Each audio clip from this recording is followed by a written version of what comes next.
This is More Than Work, the podcast reminding you that your self-worth is made up of more than your job title. Each week, I'll talk to a guest about how they discovered that for themselves. You'll hear about what they did, what they're doing, and who they are. I'm your host, Rabia. I work in IT, perform stand-up comedy, write, volunteer, and, of course, podcast. Thank you for listening. Here we go.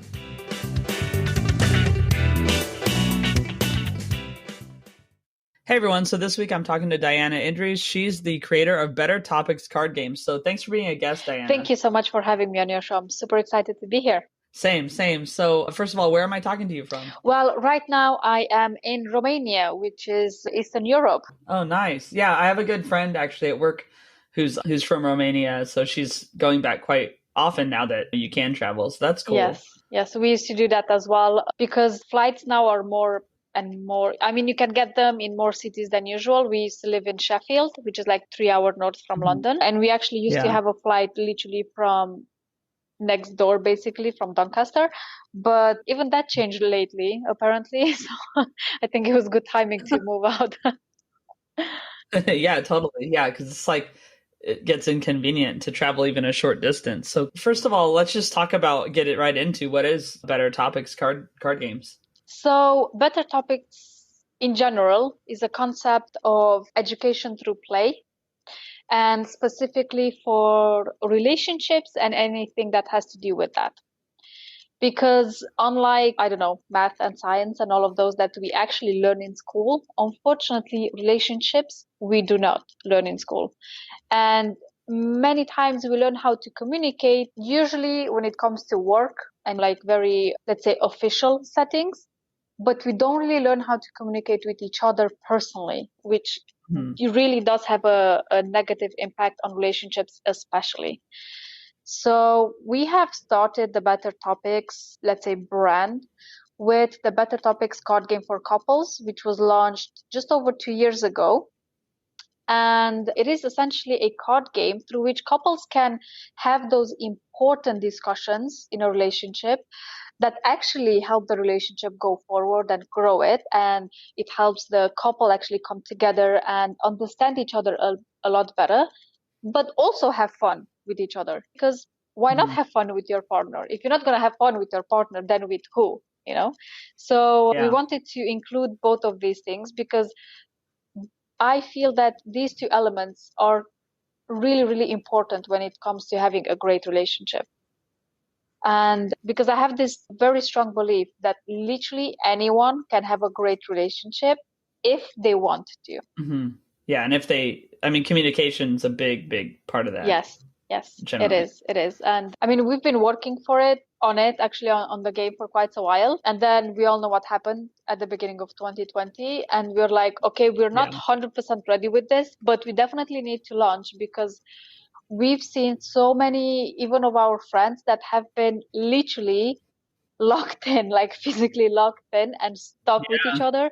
And they didn't even know where to start communicating. Like literally the world stopped.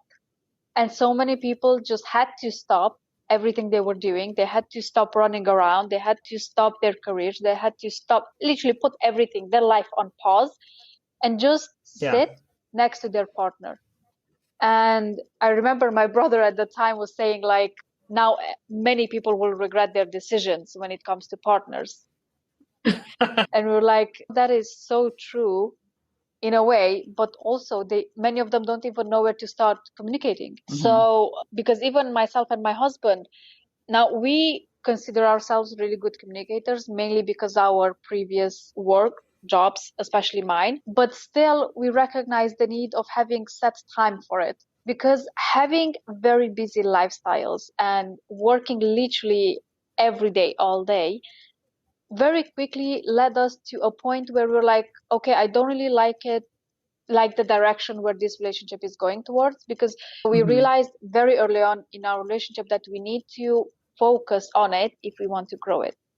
And because our mindset entering our relationship was that we want to make this a great one, we said, okay, from literally even the dating phase of our relationship, we're like, okay, we need to set a date night. And it actually was my husband who came up with this idea, because his schedule was a lot more hectic. I mean, used to have like a 9 to 5 job. I used to work in NHS actually as a manager. And although it was quite stressful and intense, I still had like a 9 to 5 type of job, where I had my set hours and then my afternoons were mine and that was it. Whereas my husband, because he still has a lot of clients that were abroad and on US time, so he would work at very weird and random hours, and he would have calls like 4 a.m. in the morning and then at 12 at midnight, and it was crazy, especially for him. But because we set our date night and we also scheduled it in both our calendars, it made it a lot easier for both of us to actually have the space for it. And whilst we were doing that, we also love board games. I mean, we have literally all the classics, like Monopoly, Scrabble, we have all of these. We recently got Catan from some of our friends and, all of these fun games. And we said, why not just, because they are fun, but that's all they are. Like, they're just fun and that's it. It doesn't really help a relationship per se. Or maybe it does help to a certain extent, like it increases your patience, especially if you play some of them. But it doesn't really address the main issues and the most common issues of relationships. So we started getting a lot of card games, so-called card game for couples, that were out there. And we were super disappointed to find out that many of the questions that were featured in other games were one-off questions, first of all. And second of all, there wasn't any game element to play with. They were just like random one-off questions printed on a piece of paper that once you ask them, you can after that throw it away, because what are you going to do? Ask the same question again to get the same answer again? It doesn't really make sense.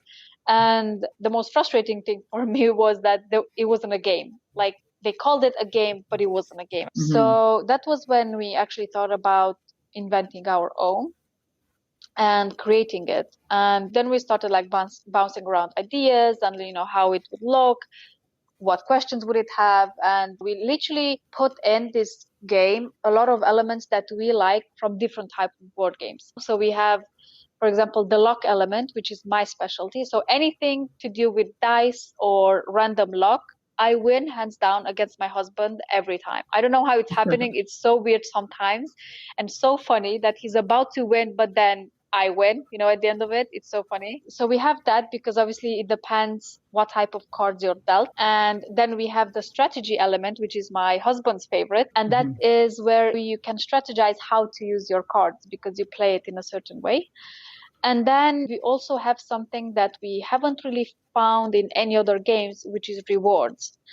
I mean, we have added a lot of elements into the game, but we also added rewards where the winner of the game can choose their own reward, and then the partner needs to fulfill that. And most of these rewards are either to do something for each other or together, because alongside of encouraging couples to have those important conversations that actually help a relationship grow, we're also encouraging them to do fun things together. I mean, why not? I mean, again, if you're not going to have fun with your partner, then with who?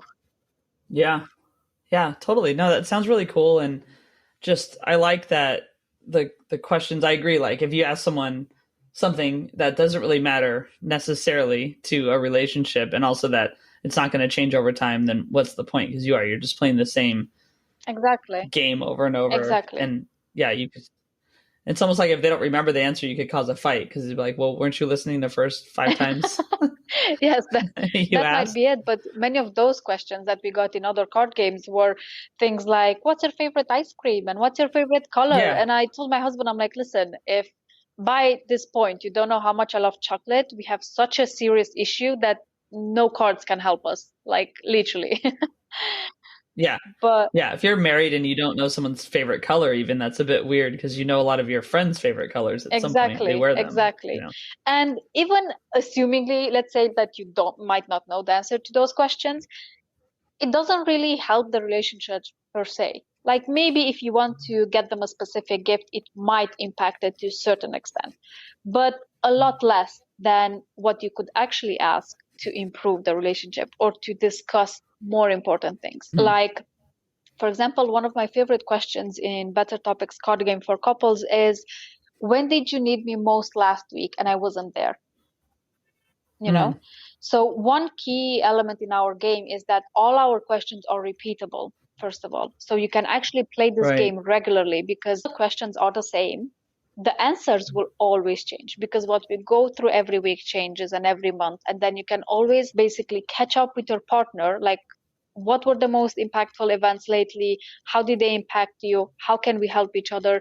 And what can we do for the future? So this is one of the, I think, in my opinion, one of the most important questions, also because it gives our partners an insight into exactly how do things impact us and when is it that we actually expect them to be there and to support us through it.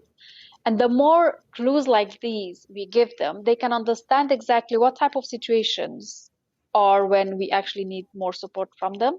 And once they discover that pattern, when another similar situation comes up, they can already be there because they can recognize that this is a type of situation where my partner needs me to be there for them. So they can be there for us, basically.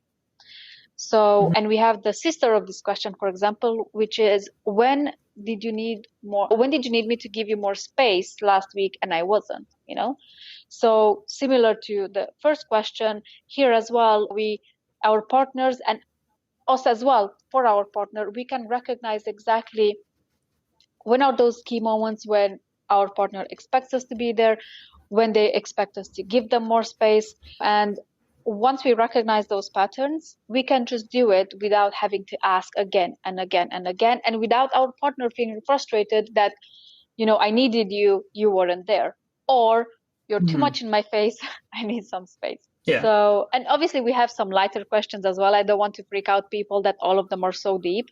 Some of them do go deeper, some of them not really. We have the main game, for example, the main card game, which has a bit of it has questions from various topics. And then we also have 5 different extensions that are basically questions on specific topics. If someone wants to explore more questions about, I don't know, parenting, they can do that. About intimacy, they can do that as well. About past stories, go ahead. We have an extension. Also, we have an extension for new couples. And the really fun one, which one? So which one of us was more likely to do one thing or another over the past week, or is likely to do something in the future? Because these were questions that we felt are actually leading to important conversations. Now, some might argue that arguments can rise from these questions, and that is possible. We don't encourage that, obviously. We encourage people to actually discuss things. Now, if some people don't know how to discuss and they end up in an argument, I don't know what to say. Come to me and I'll teach you how to talk to your partner. I don't know. But another key element in the way we structure the questions is that they are not blameful in any way. We don't want to blame anyone. We don't want to trigger anyone. That is not our point here. Our point is to lead to important things to be discussed, because the more we tend to sweep under the rug, you know, a lot of things that happened, or just leave them till later and we'll deal with them at some point, and we never do, those tend to pile up. And massive arguments tend to happen from apparently the tiniest thing, but actually there were a lot of things stored there that just blew up, and then, you know, you have to you have everything basically in your face. So that's why we encourage couples to play the game regularly. So first of all, they don't let these things build up. They can actually discuss it in time and actually make a plan together about, okay, I didn't appreciate it, I don't know, when you did that last week, for example. And then you can discuss it why. You can explain to your partner why. Because many times when we understand the reason that some people do something or say something, we don't even get upset anymore. For example, if my husband does something in the house or doesn't do, like throwing the socks around or whatever, if I explain to him why that actually annoys the hell out of me, then he understands. Or if I see him keep doing it, then we can come up with a plan. Okay, instead of you just throwing it randomly, how can I help you not to throw them randomly? And I know for some, it might seem like, I don't know, mothering our partner.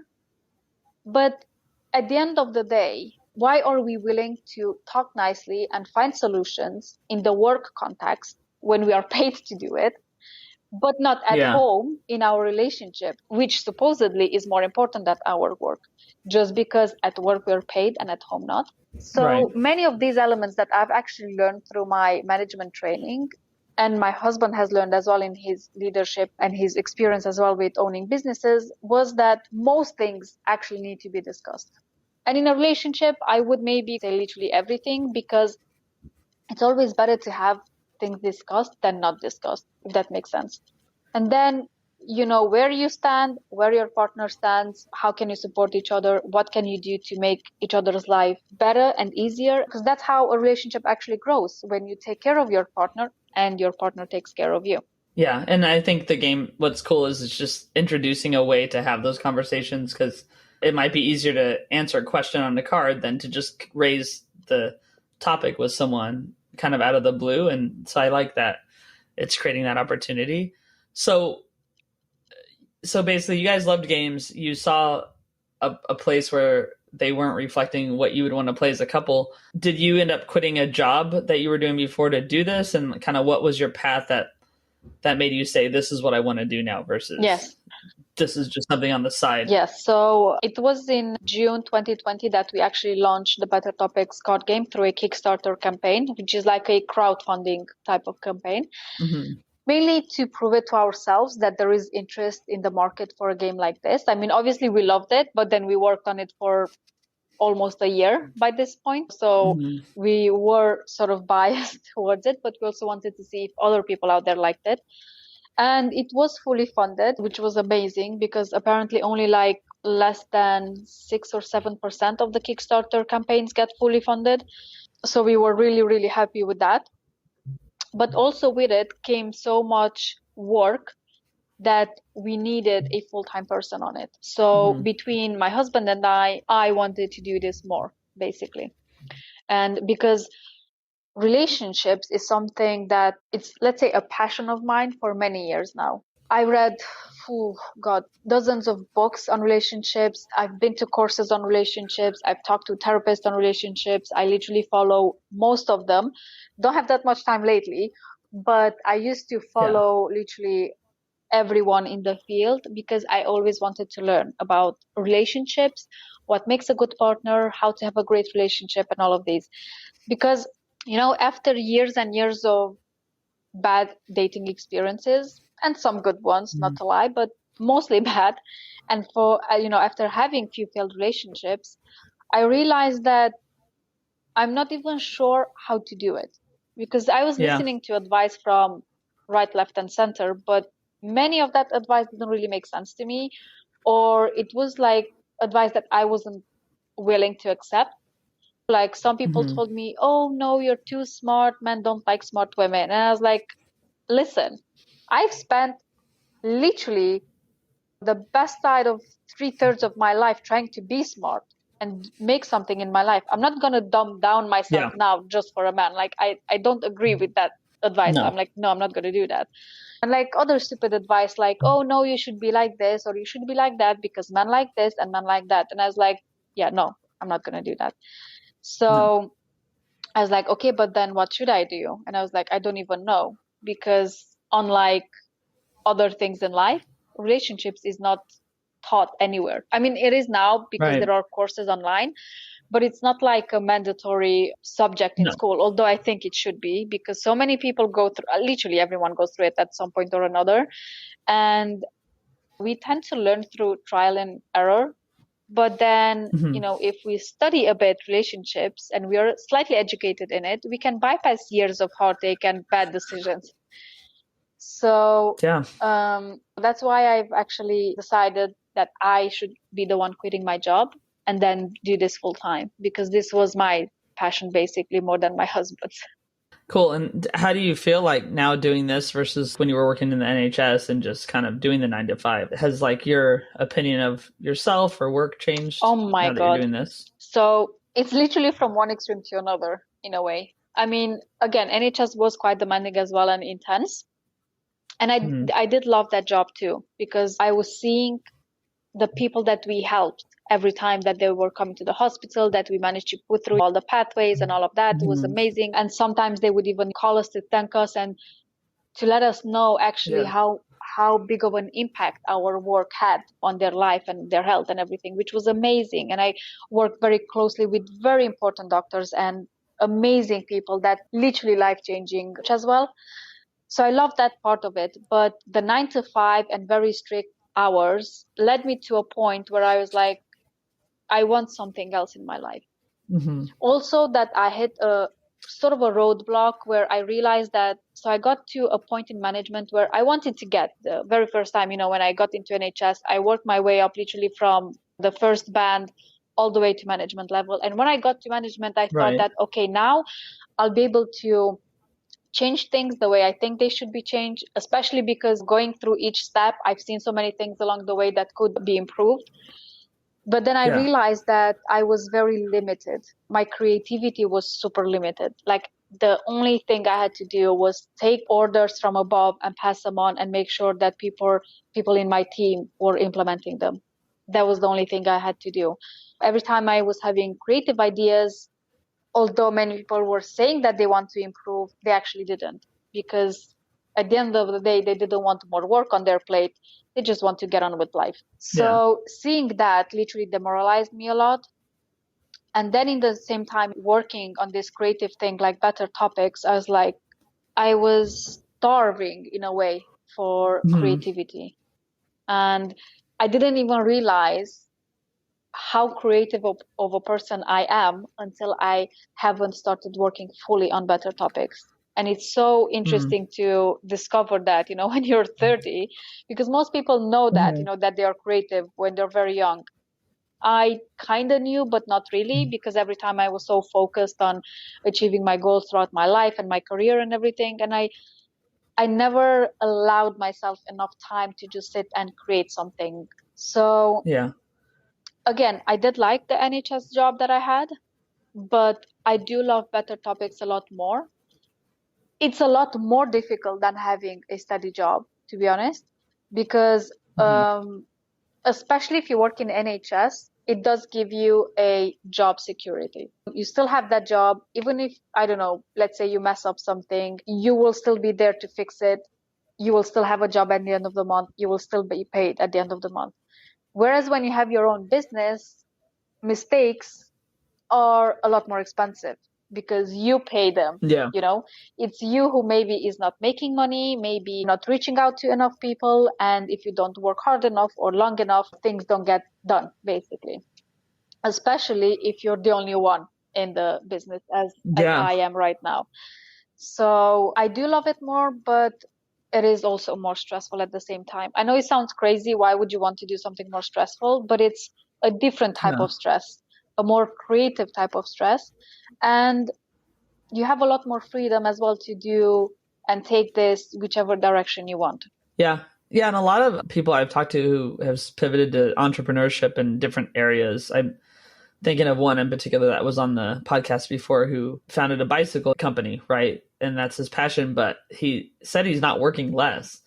But it's different because he's working for something he really loves. And not that he didn't love the other projects, but so I get that. Even with a podcast, like it's work. It's not, I have my day job and I have other things I do, but it's still work, but it's doing a different purpose. So you have something exciting coming up for Better Topics too, right? You're going to have another Kickstarter coming. Yes.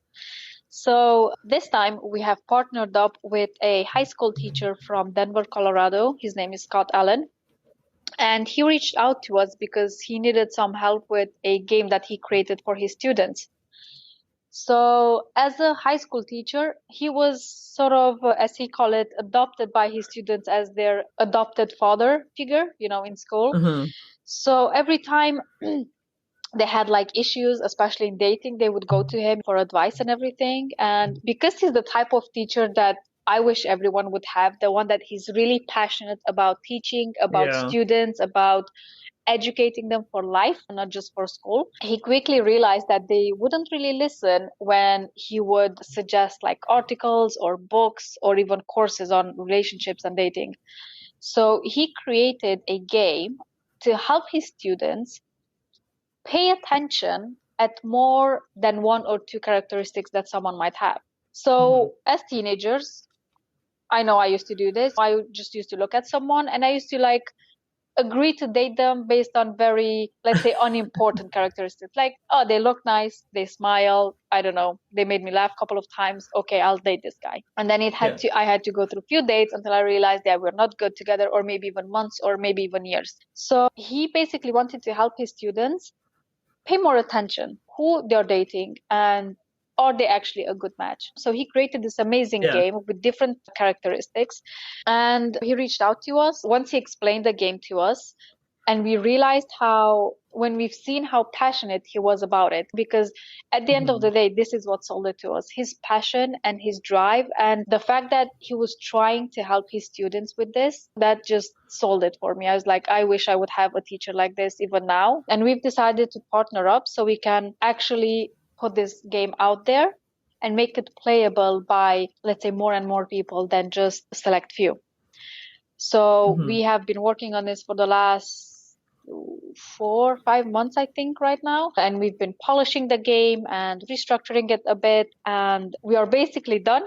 And we have just launched it with a Kickstarter campaign because, again, we want to test the market and see if people would actually like the game as it is in this format or whether we need to change it in any way. So the way the game works is quite fun. It can be played as a solitaire version, like by one person, or as a group, even as a party game with a group of friends.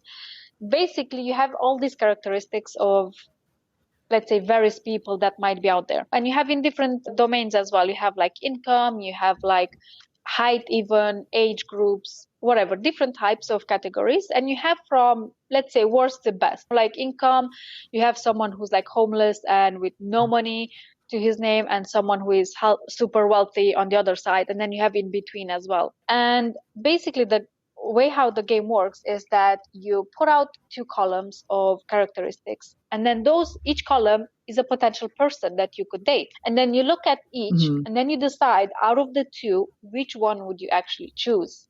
And this is really great, especially for adults and young adults as well that are dating, because it makes them more aware of multiple things that people, let's say, have within them. So there are certain good things as well, and there might be some that are considered red flags or even yellow flags. And then this other person might have different type of good things about them and different types of red flags. But then it's up to you to decide which do you personally think that you can work with. Like, let's say one of them is, I don't know, not loyal, just saying, or the other one might be, I don't know, abusive in any way. So which one would you choose? Now, I'm not saying that in real life you definitely have to choose one or the other. You can obviously say no to both.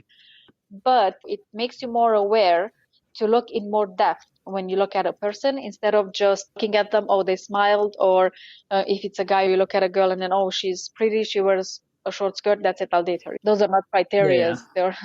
So that's why we want to help people. And we realized, working on the game more and more, that the game is actually very suitable for anyone in the dating area, because we've actually seen even people in their 40s, 50s, 60s that are dating and they weren't even sure what they were looking for. But by playing a game like this, it helps them realize exactly what they could accept in a relationship and what they couldn't. And it would also work very, very well for parents who want to teach their teenage children how to date better. Because as a parent, you want the best for your kids, and kids, although they're teenagers, they're still kids and they still don't listen. Because I know I've been like this when I was like 15, 16. I thought we invented everything, my generation, disregarding the fact that my parents were at least 30 years on the planet before me. And they obviously have 30 years of experience ahead of me. Although different times, but still.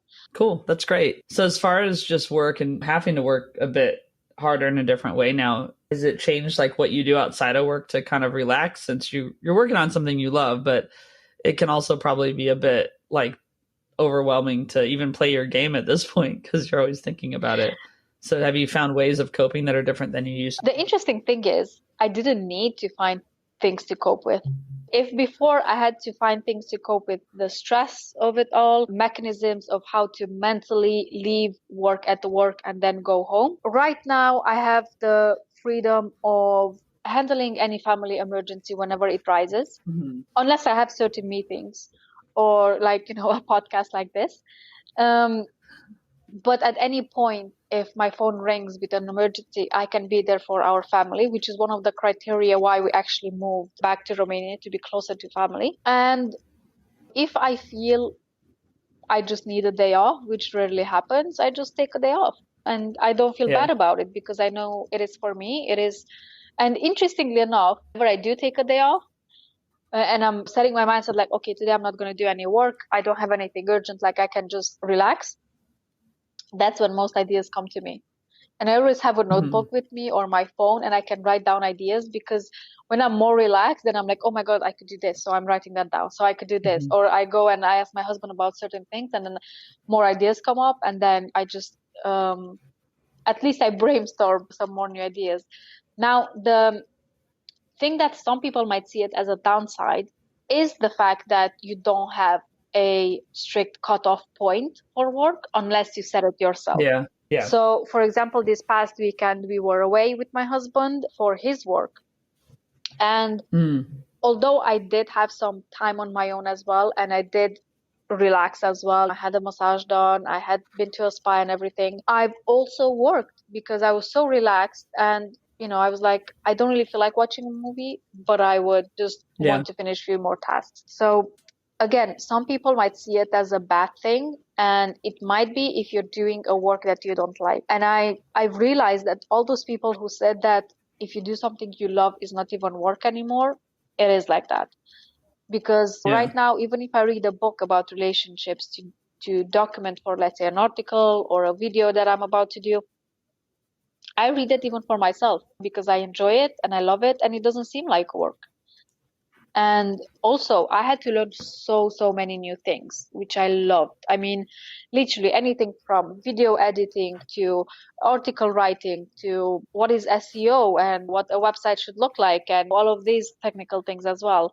I loved each bit of it because it makes me appreciate other websites and other businesses a lot more. Yeah, no, that's great. That's awesome. And it is cool. Like even, just with these pursuits, like everything we do that's creative now has to somehow make it online. I do stand-up comedy and I have to edit. And I just took a video down on YouTube because I don't know how to deal with trolls yet very well. But it's even like handling just everything, like the social media, the video editing. Yeah, so it's pretty cool. So one thing I like to ask every guest is, do you have any advice or mantra that you'd like to share with people? One of my biggest mantras are that everyone can have a great relationship if they want to. And the second biggest one, I mean, they're both so important to me, is to never settle for a mediocre relationship. And this is one of the best things I did in my life to date, literally. I mean, it's one of the best, because not having settled in a mediocre relationship led me eventually to meet my husband, who is an amazing person. I mean, we've been married for over 4 years now, and our relationship is still amazing. Like, he's still my favorite person. I wake up every morning and I can't wait to see him. It's so strange. I don't know how to explain this. I mean, the intensity of the emotions are still the same as they were in the beginning. Yes, when you have that dating phase in the very, very beginning, when you get to know the person, there is also a bit of mystery. There is also a bit of that. And some emotions might be more intense than they are, a few years down the line, because now you know this person a lot better. But still, I love him dearly. And I'm so happy I've never listened to all of those people who urged me to settle down in my, let's say, mid-20s. Like I think I was like 28 or 29 when I met my husband. And especially in my culture, if you're above 25 and you're not married, usually they think there's something wrong with you. And they're like asking me, like, why are you not married? Like, why don't you just settle down? Why don't you just have kids? And I was like, why would I settle down with someone who I barely like? Yeah. If I don't like a person on a first date, when they should have their best foot forward, when will I like them? Oh, no, you'll get used to them. And this phrase, oh, no, you'll get used to them, used to piss me off so much. I just ask them, like, why do I have to get used to them?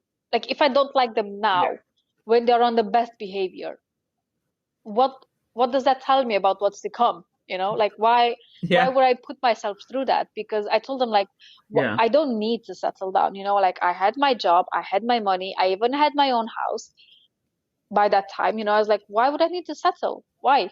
I don't need to depend on anyone. Why not just choose someone that I actually love and, like, and I'm excited to be with and all of this. No, I agree. Yeah. So these I think are my two main mantras. And the house that we moved in is just new, but I am still planning to make like a big painting of them, like a big picture and just put it everywhere in the house. So every time people come to my house, they can see it everywhere until they get sick of it. Because I tell this to everyone, like, if you don't love them, like, just don't be with them. It's crazy how many people just are entering relationships just because they feel lonely or they're not good to be with themselves or just because everyone else around them tells them they should. Yeah, I agree. I mean, I had a friend who told me one day that I was too picky, and I thought, what a weird thing to say to someone, because it's like, well, what does that mean? Like, so I'm too picky, so what should I compromise on? What things? Exactly.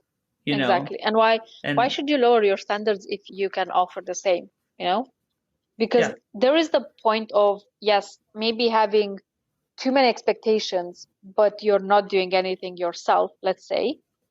Or there is the healthy way where you have so much to offer as well. And then obviously you will expect someone to offer as much. Maybe not the exact same things, but the balance it out, you know? And this I used to tell my brother as well. He actually will have his wedding quite soon. And he's 37 right now, and he saw me, meeting my husband, getting married, having this amazing relationship, and he obviously wanted that for himself too. And still, although he's 37 right now, till this point he never settled down. And I always encouraged him against what everyone else said around us, that, oh my God, you're getting older and you should settle down and have children and this and that, and when you're gonna do it, because you're like in your mid-30s now and this and that. And I told my brother, I'm like, do not settle down. No, do not settle down with someone you're not super convinced by, that you like them, you love them, and you can live your life with. I'm like, even if you're getting married at 50, it doesn't matter. It's still better than wasting 20, 30 years of your life with the wrong person, because you're not going to be happy. It's just something that you're going to get used to, which again is not true happiness. So I'm very happy he listened and he never settled down, because at the beginning of summer, he literally met this amazing woman, and 3 months later he proposed. And a month and a half later after that, they have their wedding. So it was worth it, because when you actually meet that right person for you, everything else just falls into place. Everything else is a lot easier. And the whole relationship overall, it's a lot easier to work on. Yeah. Yeah, that makes sense. Cool.